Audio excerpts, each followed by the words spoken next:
kasih-Mu ya Tuhan selalu menjadi bagian dalam kehidupan kami yang tidak terputuskan. Pada saat kami lepas dari kasih-Mu, kami akan binasa. Dan kami mengucap syukur karena kami boleh berada senantiasa di dalam lingkungan kasih Allah. Dan itu adalah satu anugerah yang luar biasa yang Kau berikan kepada kami Tuhan. Satu penghargaan yang luar biasa. Siapakah kami manusia yang berdosa sehingga Kau begitu mengasihi kehidupan kami Tuhan. Bahkan Kau rela mati bagi kami, bagi dosa kesalahan kami yang semestinya kami dihukum dan semestinya kami binasa. Tetapi karena kasih Kristus yang melingkupi kami boleh diselamatkan, kami boleh dibebaskan, dan kami boleh memperoleh satu hak waris menjadi anak kerajaan Allah yang luar biasa. Terima kasih Tuhan. Mari kami memuliakan nama-Mu, mempersembahkan kehidupan kami yang kami hidupi saat ini sebagai satu persembahan yang harum, yang kudus, yang berkenan kepada Allah, dan biarlah itu menjadi ibadah kami yang sejati. Terima kasih Bapa. Saat ini ya Tuhan, kami rindu bersama-sama memberitakan kebenaran firman Allah bagi kami semua, dan hamba-Mu berjemaat dimanapun saat ini berada. Biarlah kebenaran firman itu yang mengubahkan kehidupan kami. Biarlah kebenaran firman itu yang membangkitkan iman kami. Biarlah kebenaran firman itu yang membentuk hidup kami, agar kami semakin serupa dengan gambaran Kristus Yesus anak Allah yang hidup. Terima kasih Bapa. Kami naikkan syukur dan kami akan duduk diam. Tidak ada kuasa-kuasa selain kuasa Kristus yang boleh ada di tempat ini, di dalam hati dan pikiran kami, oleh karena kami menolak semuanya di dalam nama Tuhan Yesus Kristus. Biarlah kuasa dan otoritas ilahi yang ada dan menaungi kami semua, menawan hati dan pikiran kami. Terima kasih Bapa. Terpujilah nama Tuhan. Hanya di dalam nama Tuhan Yesus kami berdoa dan mengucap syukur. Haleluya. Amin. Silakan duduk Bapak Ibu Saudara. Puji Tuhan, terima kasih di Praise and Worship yang sudah menemani kita untuk memuliakan nama Tuhan. Bapak Ibu Saudara, kita memasuki bulan Februari, dan tentunya di dalam bulan Februari ini adalah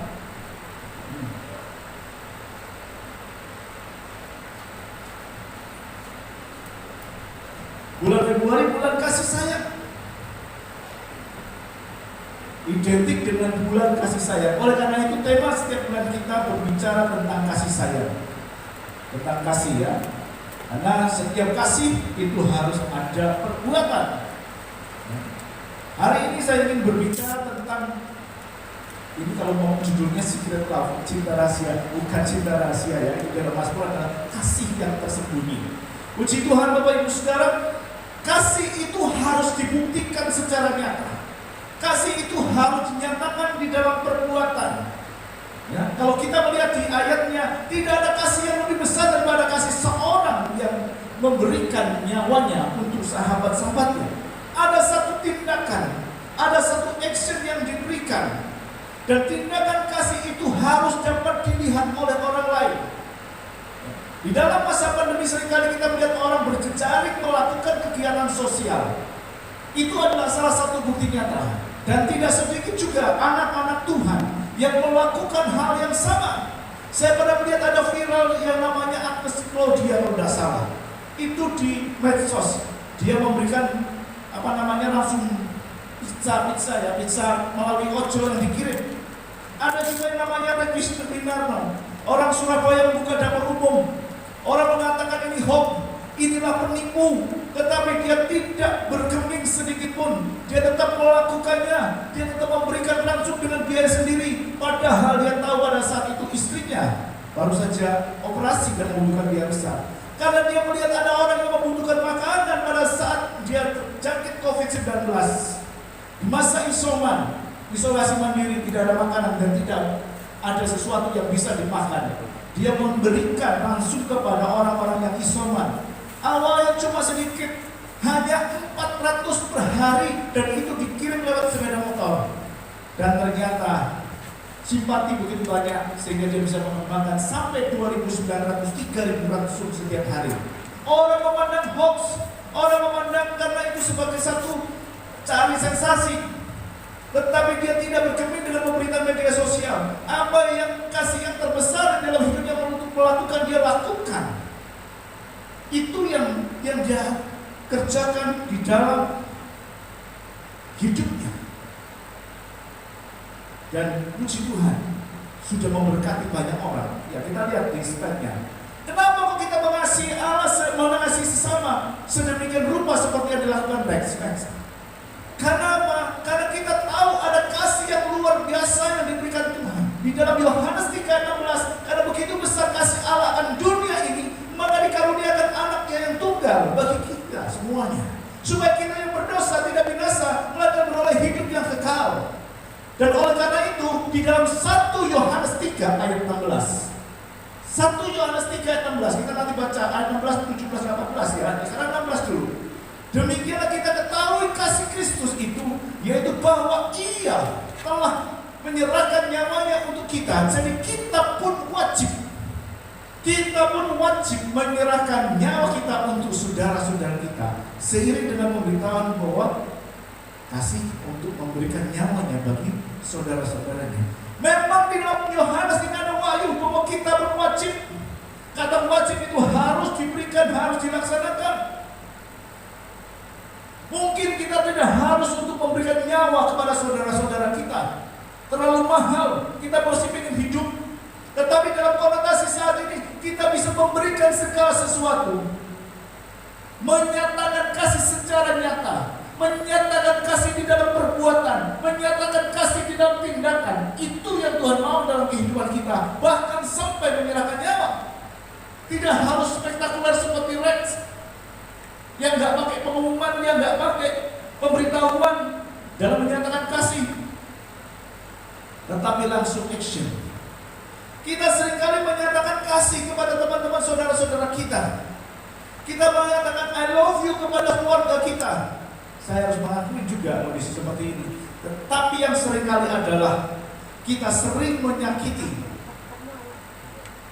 mereka semuanya, saudara-saudara seiman, saudara-saudara satu konsel. Kita seringkali mengatakan mengasihi mereka, tetapi kita seringkali hilang pada saat kita dibutuhkan. Pertolongan kita saat kita dibutuhkan, kita hilang. Kita mengatakan kita mengasihi mereka, tetapi ada syaratnya. Kita bilang mengasihi mereka, tetapi ada alasan-alasan lain yang kita berikan. Dan itu bukanlah kasih. Apalagi kita mengatakan wajib memberikan nyawa kepada saudara-saudara. Sudah jauh daripada situ, Bapak Ibu Saudara. Hilang. Ayat 17 kita baca lagi ya. Ayat 17 mengatakan barang siapa mempunyai harta duniawi dan dia saudaranya menderita kekurangan tetapi menutup pintu hatinya terhadap saudaranya itu, bagaimanakah kasih Allah dapat tetap di dalam dirinya? Ini dampaknya Bapak Ibu Saudara. Kalau kita tidak bisa merefleksikan kasih Allah, bagaimanakah kasih Allah itu ada dalam hidup kita? Dipertanyakan. Kalau kita melihat saudara-saudara kita yang lain yang berkekurangan, tidak peduli kasih Allah dalam kehidupan kita, dipertanyakan. Karena kasih Allah itu adalah menjadi standar kasih kita kepada sesama. Dan aksi kepada sesama itu yang harus kita lakukan adalah menjawab kebutuhan mereka. Tidak harus besar, tidak harus spektakuler. Apa yang kita miliki, apa yang kita punyai, apa yang kita mampu, itu yang kita berikan. Kalau kita hanya sekedar mendengar, mempunyai telinga untuk mendengar keluh kesah mereka, kalau kita hanya sekedar mendengar pergumulan mereka, itu adalah bukti kasih. Orang perlu didengar keluh kesah pergumulannya. Kita perlu juga kuatkan. Kalau itu yang bisa kita lakukan. Ataukah kita hanya memberikan segala sesuatu yang bisa dia butuhkan? Dalam masa COVID-19 ada banyak vaksinasi atau booster memberikan informasi. Ada booster, syukur-syukur bisa mengantarkan mereka ke tempat vaksinasi. Itu adalah salah satu bukti kasih. Karena kebanyakan orang juga tidak mengetahui adanya informasi-informasi mengenai hal ini. Sudahkah kita melakukannya, Bapak Ibu Saudara? Karena apa yang kita lakukan, aksi kasih yang nyata itu tidak harus spektakuler seperti Rex, seperti orang-orang yang luar biasa di media sosial. Tetapi bagaimana kita melakukannya dengan sederhana, sesuai kemampuan dan kemampuan kita. Ya, aku tahu yang kamu mau, itu Pak Sigit mengatakan begitu. Tahu maunya apa yang diperlukan. Itu adalah menyatakan kasih di dalam perbuatan dan di dalam kebenaran. Ayat 18. Ya. Anak-anakku, marilah kita mengasihi bukan dengan perkataan atau dengan lidah, tetapi dengan perbuatan dan dalam kebenaran. Kita diminta untuk menyatakan kasih. Itu bukan hanya ngomong doang, tetapi kita harus nyatakan di dalam kenyataan, di dalam perbuatan, di dalam kenyataan. Itu yang harus kita kerjakan. Bapak Ibu Saudara, memang tidak sebatas ini. Apa yang kita lakukan secara real tidak sebatas ini. Ada hal kasih kepada saudara-saudara, tadi katakan seperti itu. Saudara seiman, saudara di dalam keluarga biologis, itu bukan hanya memberikan apa yang mereka mau, tetapi ada satu tindakan lain yang sering kali dihindari. Ada satu tindakan lain yang sering kali dihindari oleh kita, walaupun kita mengatakan mengasihi, adalah menasihati dan menegur. Ini yang sering kali kita hindari, ya. Rasul Paulus menyatakan bahwa kita harus saling mengasihi. Rasul Paulus mengatakan bahwa kita harus saling peduli di dalam kasih. Dan Rasul Paulus mengatakan kita harus menghidupkan kasih saudara sesama, bisa menjadi berkat bagi saudara sesama kita manusia. Dan Paulus sendiri yang mengajarkan bagaimana bahasa kasih itu. Lihat coba kalau dalam Korintus. Paulus mengajarkan bahasa kasih di dalam 1 Korintus 13 ayat 1 sampai 3. Sekalipun aku bisa berkata-kata dalam bahasa manusia, semua bahasa manusia, saya hanya bisa mengerti beberapa saja. Yang lokal, yang interlokal nggak bisa, ya. Tapi dikatakan kalau seluruh bahasa manusia kita bisa, Paulus bisa. Bahkan bukan hanya bahasa manusia, bahasa malaikat pun dia bisa. Tidak ada kasih, itu sama seperti kaum yang berkumandang dan canang yang bergemerincing. Paulus mengatakan begitu sekalipun dia mempunyai karunia untuk bernubuat dan mengetahui segala rahasia, tidak ada yang tersembunyi, bahkan maksud di dalam hati pun dia tahu mungkin. Nah, dia maksud apa ke saya? Dia tahu. Tidak ada kasih, dikatakan tidak ada gunanya. Bahkan dia mengetahui, memiliki seluruh pengetahuan, memiliki iman yang sempurna, iman yang dapat memindahkan gunung. Dia mengatakan Semeru pindah, kali ke Kalimantan begitu ya. Imannya kuat seperti itu. Kalau tidak ada kasih, itu sama sekali tidak berguna. Jadi kasih memang sangat utama. Dan yang terakhir dikatakan bahkan segala membagikan segala sesuatu yang dia miliki dan akan menyerahkan tubuhnya sekalipun untuk dibakar. Itu yang menyatakan kasih kepada saudara-saudara untuk memberikan nyawa. Atau dalam 1 Yohanes 3 ayat 16 memberikan nyawa bagi mereka. Kalau itu dikerjakan tanpa dasar kasih, itu adalah sia-siaan dan konyol. Oleh karena itu dalam kehidupan kita, di dalam berkomunitas, kita harus memiliki ajaran Paulus ini yang memberikan kepada kita saling memperdulikan, saling memperhatikan satu dengan yang lain. Dan dalam ajaran ini ada 4 ya, dalam 1 Tesalonika 5 ayat 14 ya. 1 Tesalonika 5:14 dikatakan begini, tegurlah mereka yang hidup dengan tidak tertib, hiburlah mereka yang tawar hati, belalah mereka yang lemah, sabarlah terhadap semua orang. Ini adalah 4 hal, 4 ajaran kasih yang diberikan oleh Rasul Paulus kepada kita semuanya. 4 ini adalah perwujudan kasih yang harus kita lakukan dalam hidup kita. Perwujudan kasih Yesus yang diberikan kepada kehidupan kita. Seringkali kita hanya melakukan satu sisi saja dan mengabaikan 3 hal yang lain. Kita hanya bisa menghibur mereka yang tawar hati, tetapi tidak pernah menegur mereka yang tidak tertib, tidak pernah membela mereka yang lemah, tidak pernah bersabar dengan semua orang. Kita mungkin menegur orang tetapi juga mengabaikan untuk menghibur dan membela, juga mengabaikan kesabaran. Kita mungkin membela mereka mati-matian, kebutuhan mereka kita cukupin misalnya. Segala sesuatu yang dia perlukan kita penuhin. Tetapi kita tidak pernah menegur mereka pada saat salah, tidak pernah menghibur pada saat mereka kesusahan. Jadi ini adalah empat pilar yang harus kita kerjakan di dalam kehidupan sesama kita, di dalam berkomunitas, yaitu menegur, menghibur, membela, dan bersabar satu dengan yang lain. Kita melakukannya secara bersama. Tidak ada satu yang lebih tinggi di sisi yang lain. Kalau saya membahas keempatnya terlalu banyak, saya hanya membahas satu saja. Di samping nanti kita akan lihat yang lain, yaitu tegurlah.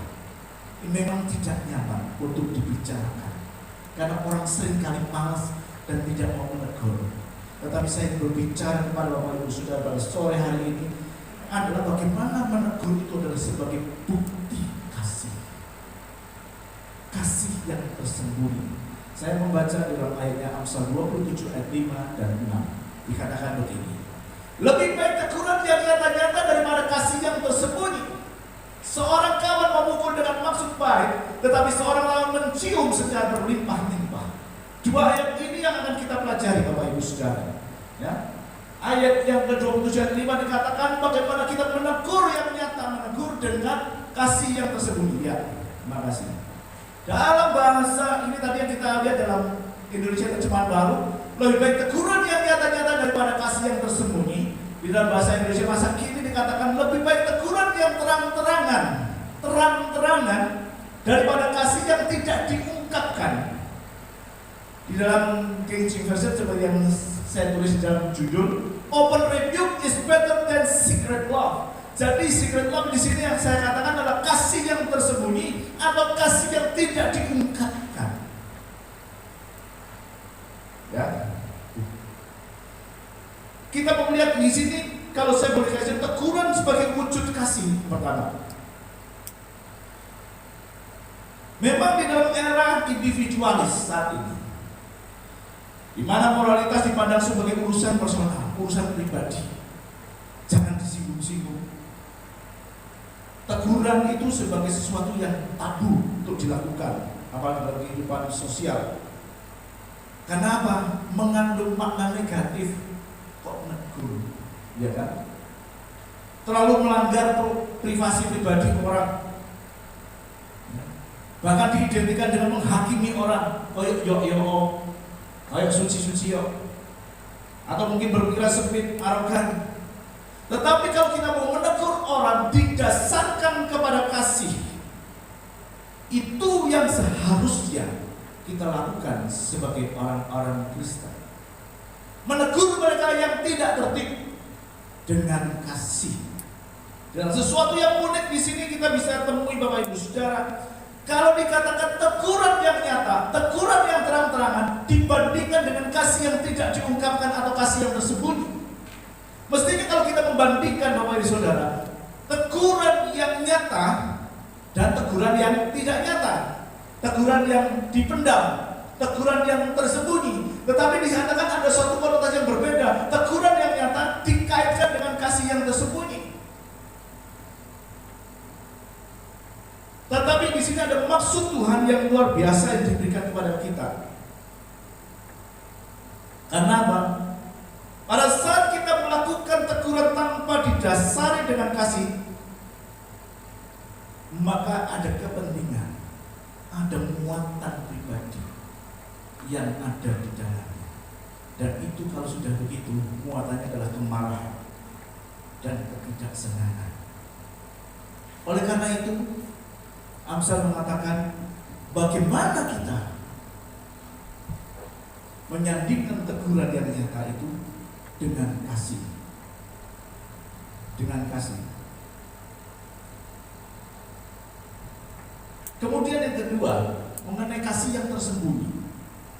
Apa maknanya kasih yang tersembunyi? Kasih yang tidak terang-terangan, ya katakanlah begitu. Kasih yang rahasia, kasih yang tidak diungkapkan. Apakah itu baik? Seorang perlu untuk pernyataan kasih, tetapi seorang perlu juga tindakan kasih. Gak cuma ngomong doang, gak cuma omdo, Gak cuma NATO, not action, talk only. Saya juga teriris kalau sudah ada orang mengatakan seperti itu. Kasih yang tersembunyi itu adalah bukti dari seorang yang mementingkan diri sendiri. Orang yang melindungi dirinya sendiri, tidak mau mengungkapkan kasihnya. Ketika orang tidak mau memberikan teguran walaupun ia mengasihi, ia memilih diam. Alasannya seperti yang saya ungkapkan tadi. Dia tidak mau dipandang sebagai orang yang arogan. Dia tidak mau dipandang tidak memiliki kepentingan.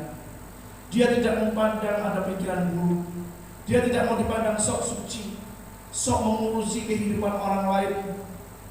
Dia tidak mau dipandang suka menghakimi. Dia juga ingin ada hal-hal yang kehilangan yang lainnya. Karena pada saat dia menegur ada sesuatu yang tidak nyaman, ada sesuatu yang tidak menyenangkan di dalam pertemanan. Tetapi inilah yang terjadi. Kalau kasih kita tidak diungkapkan, kasih itu tersembunyi, itu bukan kasih. Saya di dalam tim di tempat pekerjaan seringkali menyampaikan, kalau kalian sayang sama saya, kalau ada salah tegur saya. Di sini ada Handi yang bisa menjadi kesaksian.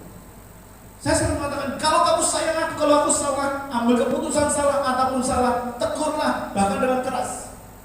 Dan bapaknya Tio ini yang mengatakan, pendeta mau marah-marah. Seringkali begitu, Pak Rudolf Toisuta. Saya bukan pendeta, tapi khotbah sama aja. Itulah yang terjadi. Jadi kasih yang diungkapkan, teguran juga nyata, bukan kasih yang tersembunyi. Karena dikatakan lebih baik teguran yang nyata, kasih yang nyata. Jadi tidak ada kata seperti itu, Bapak Ibu Saudara. Harus diungkapkan. Karena itu tadi katakan yang tidak tertib harus dibenahi, gitu ya. Nah, kenapa kok kita harus saling menegur satu sama lain dengan saudara seiman dalam kasih? Wahyu 3 ayat 19 dia mengatakan begini, barang siapa ku kasih, ia ku tegur dan ku hajar. Sebab itu relakan hatimu dan bertobatlah. Tuhan mau mengajarkan bahwa kita harus saling berani dan menegur. Tuhan memberikan kepada kita untuk supaya mau dibentuk. Tuhan mau supaya kita mau dihajar. Tidak nyaman babak belur iya, ditegur babak belur iya. Ada yang terkores. Tetapi ini yang dimaunya oleh Tuhan, untuk mau dibentuk. Itu adalah bukti dari kasih Kristus. Barang siapa yang ku kasih, ia ku tegur dan ku hajar. Kalau kita masih dihajar oleh Tuhan, kalau kita masih ditegur oleh Tuhan, berbahagialah Bapak Ibu Saudara, karena Allah masih mengasihi kita. Saya tidak peduli dengan anak tetangga, dia mau apa aja, mau gulung-gulung di kubangan sekalipun, saya tidak peduli. Tetapi kalau anak saya sampai begitu, saya akan datang menjewel kupingnya mungkin. Jadi kalau kita masih disayang Tuhan, kita ditegur dan dihajar. Mengapa Tuhan mau kita harus berani saling menegur? Karena Tuhan sudah di surga sekarang ini. Tuhan mau supaya setiap kita, tetapi dengan kasih Kristus, saudara-saudara seiman, saudara-saudara satu kumpulan, satu komunitas sel, biarlah kita saling menegur di dalam kasih. Itu adalah perwujudan dari kasih.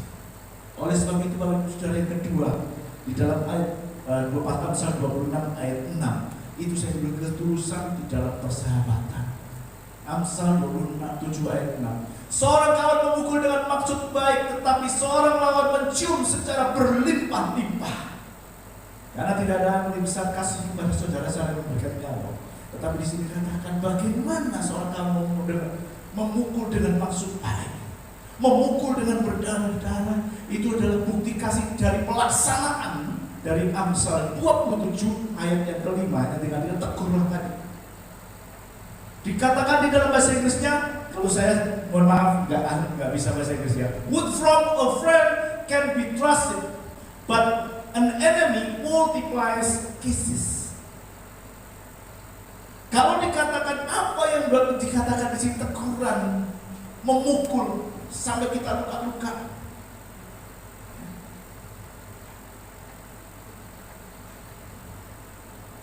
Ada bahasa lain ya, saya sudah catat di dalam, artinya ya seperti ini ya. Nah, luka-luka dari seorang yang mengasihi dapat dipercaya, tetapi orang yang membenci memperbanyak ciuman. Luka-luka adalah teguran yang keras yang sudah ditulis di dalam Amsal 27 ayat 5 tadi. Teguran dari seorang sahabat. Ini juga kontras. Kenapa? Seorang kawan kok memukul. Biasanya seorang kawan itu merangkul, seorang kawan mencium. Dan kemudian seorang lawan mencium berlimpah-limpah. Banyak sekali istilah berlimpah-limpah itu sudah bertubi-tubi, terus-menerus. Sangat kontras. Kalau yang umum biasanya lawan adalah memukul, sahabat itu mencium. Tetapi ini sangat berbeda sekali. Seorang kawan itu memukul secara bertubi-tubi. Dan itu adalah di dalam satu persahabatan. Seorang lawan mencium dengan berlimpah-limpah. Tuhan tidak memandang bagaimana kita melakukan perbuatan itu. Tuhan tidak melihat jenis perbuatannya, apakah itu dilakukan oleh seorang kawan atau seorang lawan. Tetapi yang menjadi poin penting di sini adalah motivasinya orang melakukannya. Apa yang mendasari orang itu melakukan perbuatan itu? Kalau seorang kawan yang memukul, menghajar, menegur dengan dasar kasih, itu yang dilihat Tuhan. Seorang kawan yang memukul dengan kasih di dalam satu persahabatan. Motivasi ini yang mendorong apa? Itu yang harus kita lihat. Karena seorang kawan pada saat memukul, dia tidak akan menghancurkan. Seorang kawan yang memukul, dia akan membangun. Seorang kawan yang memukul, dia akan membangkitkan dan bertujuan baik. Beda dengan seorang lawan. Jadi dasar motivasinya apa? Yang mendorong untuk melakukan itu. Dan diharapkan di dalam judul saya katakan ketulusan di dalam persahabatan. Dia harus merelakan dirinya, harus memukul. Seorang sahabat harus merelakan dirinya dipukul. Mungkin berdarah-darah, ada marah, ada luka yang menganga. Karena ditegur itu tidak nyaman, tidak enak. Namun kita tahu bahwasanya di dalam satu pergesekan di dalam persahabatan untuk kebaikan bersama, seharusnya teguran itu tidak menghalangi, tetap menjadi kawan dan persahabatan. Dan luka yang ditimbulkan begitu dalam misalnya, itu adalah bukti kasih dari orang atau sahabat kita di dalam yang supaya kita bisa menjadi lebih baik, bisa menjadi lebih tumbuh, bisa menjadi lebih benar. Dan untuk mencapai itu mungkin kita harus terluka. Dan inilah perbedaan antara pertemanan dan permusuhan, seperti yang saya katakan tadi. Karena di dalam pertemanan tidak akan membiarkan luka-luka itu terbuka terus. Di dalam persahabatan dia juga menyediakan diri untuk membeban. Dia juga menyediakan diri untuk menyembuhkan, merawat. Walaupun tahu dia sendiri yang memukul, tapi dia sendiri juga merawat. Tidak membiarkan luka itu terus menganga sedemikian rupa. Makanya saya katakan ketulusan di dalam persahabatan. Merelakan diri untuk menegur dengan kasih. Dan yang ditegur merelakan diri juga untuk ditegur. Karena barang siapa aku kasih, kata Yesus, dia menghajar dan kutegur. Dan seorang sahabat yang baik, dia juga akan merawat luka-luka yang ditimbulkannya. Kita tahu ya Bapak Ibu Saudara, ada banyak ciuman yang berujung kepada maut. Kok aneh? Iya, masih ingatkah? Dan karena Yesus sudah melakukannya, dikhianati, sakit hatinya,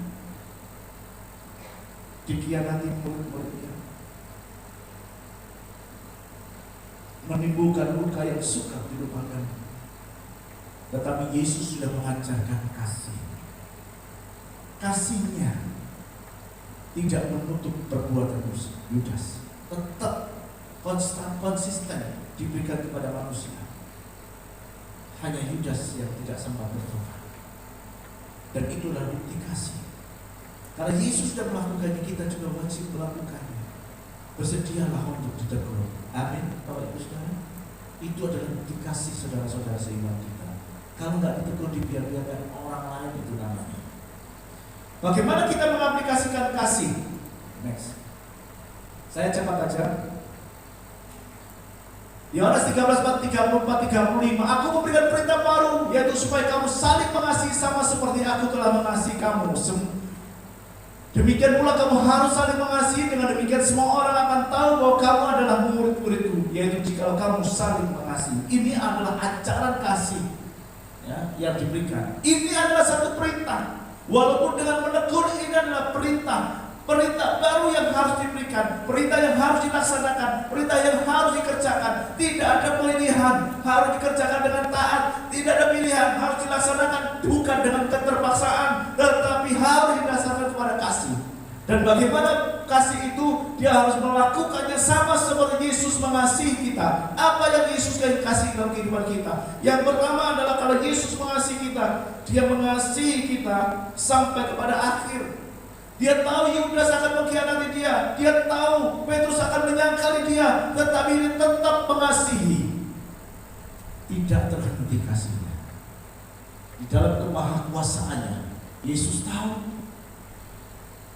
ada kalanya kita harus menyerahkan diri untuk hal-hal seperti itu.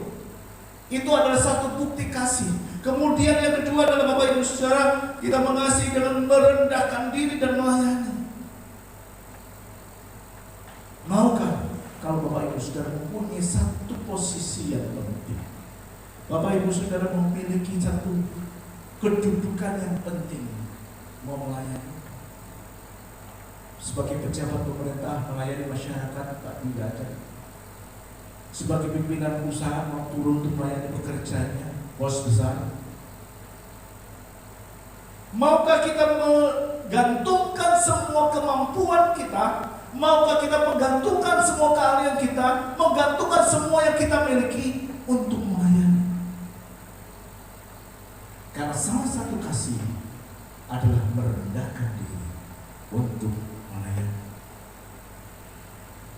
Yang ketiga adalah bagaimana kasih itu kita bisa rela berkorban, seperti Yesus yang melakukan. Dan sesuai dengan ayat mas kita, bahwa kita mati untuk saudara-saudara. Itu yang Tuhan mengajarkan dalam kehidupan kita, Bapak Ibu Saudara. Supaya semua orang tahu. Yang ketiga, tujuan dari kasih. Next. Supaya itu yang harus kita kerjakan. Bukan hanya mengasihi dengan perkataan, tetapi dengan tindakan, dengan perbuatan yang nyata. Di dalam komunitas yang sudah dimulai Februari ini, mari kita saling mengaplikasikan kasih di dalam kehidupan kita. Saling support dengan yang lain. Ya, seperti jemaat mula-mula itu yang dirindukan oleh Allah. Supaya setiap orang tahu, orang dianggap sebagai Kristen karena jemaat yang mula-mula saling mengasihi, mereka berbagi. Mereka melakukannya dengan sukacita dengan dasar kasih. Dan semua orang tahu bahwa mereka adalah murid-murid Kristus. Ada pertumbuhan jiwa-jiwa yang luar biasa pada jemaat mula-mula. Ada satu pergerakan pertambahan yang luar biasa di jemaat mula-mula karena mereka mengaplikasikan kasih untuk saling mengasihi, saling menegur, saling membangun satu dengan yang lain dalam satu komunitas. Dan ini juga saya mengajak Bapak Ibu Saudara untuk bergabung di dalam komunitas di mana Anda. Komunitas sel, ada wilayah-wilayah saat Dewa Sidoarjo itu sudah ada. Hubungi Gembala Kekal kalau ada nanti kita lakukan, atau sekretariat di mana harus beribadah siapa. Kita mulai dalam hidup komunitas. Karena di sini perintah yang ditulis dalam kepada jemaat di Galatia bahwa semua orang kita harus berbagi. Selagi masih ada kesempatan, ada waktunya, kita tidak bisa lagi. Ya, masa pandemi bukan masalah. Nanti sebenarnya ada waktu itu menceritakan, tapi tidak ada waktunya ya, mohon maaf. Tetapi marilah kita selagi masih ada kesempatan untuk berbuat baik kepada semua orang, terutama kepada saudara-saudara seiman. Saya akan memperlihatkan Bapak Ibu Saudara bagaimana orang yang memiliki komunitas yang baik, dan orang yang tidak memiliki komunitas atau komunitas asing sebagai pengobat sambil tim gosip dan musik masuk ke dalam komunitas yang benar. Ini kita bisa melihat dari dua gambar. Silakan. Orang yang memiliki komunitas yang saling mengasihi disandingkan dengan komunitas yang asing. Di gambar yang di pertama di sini kita bisa melihat bahwa ada orang lumpuh yang diturunkan dari atap. Kita tahu kisah ini. Karena dia ingin berjumpa dengan Yesus, mendapatkan mujizat Yesus. Alkitab tidak mencatat siapa hubungan mereka apa. Apakah adik, apakah saudara, apakah bapak ibunya, atau orang sekampungnya, tidak dicatat. Tetapi kita bisa mendapatkan satu pengertian bahwa mereka mengenal karena mau diusung. Dan di situ dia mau berjumpa dengan Yesus. Orang banyak merintangi, tidak bisa masuk ke dalam rumah, sehingga mereka harus naik ke atap rumah dan membongkar atap, menurunkan si lumpuh. Ini adalah satu komunitas yang baik, komunitas yang saling mengasihi, komunitas yang saling membangun, sehingga yang lumpuh bisa bertemu dengan Yesus dan mendapatkan kesembuhan. Tetapi berbeda dengan orang yang di sebelahnya. 38 tahun dia menderita sakit dan di dekat kolam Bethesda, tetapi tidak pernah mendapatkan kesembuhan. Hanya tinggal melangkah sembuh, masuk ke dalam kolam, tetapi tidak pernah sembuh. Kenapa? Karena komunitas yang ada di situ, setiap orang mementingkan dirinya sendiri. Setiap orang mementingkan kebutuhannya sendiri, tidak peduli kesulitan orang lain, tidak peduli dengan keluhan orang lain, tidak peduli dengan seberapa parah orang lain. Saya sakit, saya harus duluan. Saya sakit, saya harus sembuh duluan. Dan setiap orang mungkin hanya sakit kepala, dia harus terjun ke sana supaya sembuh. Sakit perut, dia harus terjun ke sana supaya cepat sembuh. Sedangkan si lumpuh, dia mengatakan 38 tahun tidak ada satupun yang dapat menurunkan aku ke dalam kolam sehingga aku tidak sembuh sampai sekarang. Sangat ironis, Bapak. Oleh karena itu, milikilah komunitas. Milikilah komunitas yang saling membangun. Milikilah komunitas yang saling mengasihi. Mungkin kita tidak lumpuh secara jasmani, tetapi mungkin kita juga sedang lumpuh secara rohani, lumpuh secara jiwa, lumpuh di dalam sana. Saatnya kita bergabung kembali di dalam komunitas. Saya jemput kita bangkit berdiri, kita akan nyanyikan satu pujian.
mengajarkan kami melakukan kasih.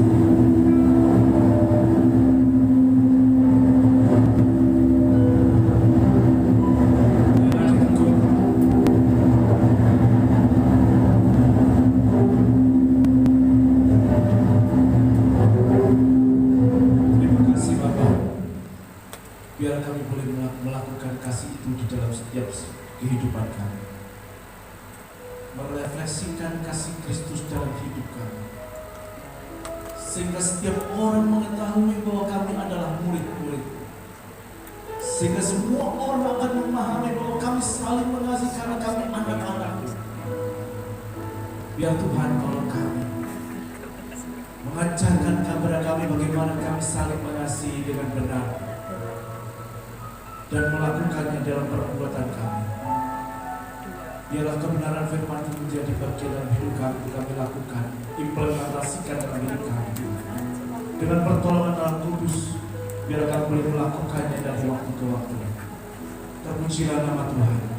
Kami naikkan syukur kami kepadamu di dalam nama Tuhan Yesus Kristus. Haleluya. Amin. Silakan duduk Bapak Ibu Saudara.